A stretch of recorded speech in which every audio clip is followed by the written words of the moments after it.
শ্যামবাজারের পক্ষ থেকে আপনাদের স্বাগতম। আজকে আমরা খুবই ইউনিক আইটেমের একটা ট্রিমার দেখাবো, যেটা হলো এসটিসি কোম্পানির। এটা আপনারা এখানে দুইটা মডেল পেয়ে যাবেন। একটা মডেল হবে 528, আরেকটা মডেল হবে 1210। ঠিক আছে, এই দুইটা মডেলের ট্রিমার আমাদের কাছ থেকে নিতে পারবেন খুবই সহজে।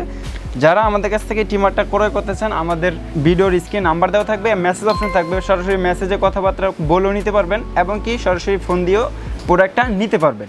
আজকে আমরা এই বক্সে কি আছে সেটা আমরা বক্স ওপেন করে দেখাবো। এই যে দেখেন, আমি প্রথমে বক্সটা ওপেন করে নিচ্ছি। এইখানে কি রয়েছে আমি সম্পূর্ণ আপনাদের বিস্তারিত বলে দেবো। এই যে এখানে একটা ইউজার ম্যানুয়াল রয়েছে, এটাতে আপনারা বিস্তারিত সব কিছু জেনে নিতে পারবেন।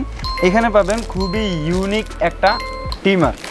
এই যে দেখেন, এই ট্রিমারটা থাকবে এই বক্সে, আরেকটা বক্সে থাকবে এই ট্রিমার। দুইটা ট্রিমারে কিন্তু একই কোম্পানির, দেখতে এক এক রকম। এই যে দেখেন, এখানে একটা পাওয়ার কেবল রয়েছে।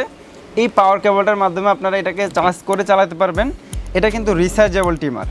এটাতে ব্যাটারি ব্যাকআপে আপনারা 1 ঘন্টা 1.5 ঘন্টা চালাতে পারবেন। এটাতে আরও থাকবে হলো একটা ওয়েল পট, যেটার ভিতরে যে তেলটুকু থাকবে, এই তেলটুকু শেষ হওয়ার পরেও কিন্তু আপনারা নারকেল তেল ইউজ করতে পারবেন। এইটা কি কাজে লাগবে, যখন দেখবেন আপনার ট্রিমারটা একটু জ্যাম হয়ে গেছে কয়েকদিন চালানোর পরে, তখন একটু তেল দিয়ে দিলে আবার আগের মতো ইজি হয়ে যাবে।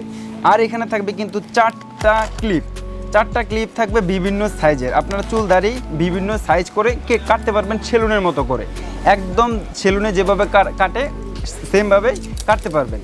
তাছাড়া বাচ্চাদের চুল কাটা নিয়ে ঝামেলা আর থাকবে না। এই যে আরেকটা ব্রাশ থাকবে, ব্রাশটা দিয়ে চুল কাটার পরে যে ময়লাগুলো থাকবে, ময়লাগুলো ফেলে দিতে পারবেন। এই ট্রিমারটা যারা আমাদের কাছে ক্রয় করতে চান, আমাদের শপে সরাসরি এসে নিতে চাইলে আমাদের শপের address Dhaka new market city complex বিশ্বাস বিল্ডার্সের 2য় তলায় 102 নাম্বার শপ, শ্যামবাজার। আর যারা অনলাইনে ক্রয় করতে চান, আমাদের ভিডিওর স্ক্রিনে নাম্বার দেওয়া আছে, সরাসরি যোগাযোগ করে নিতে পারবেন। তো ভিউয়ার্স, আবারও চলে আসবো নতুন কোনো প্রোডাক্ট নিয়ে। আসসালামু আলাইকুম।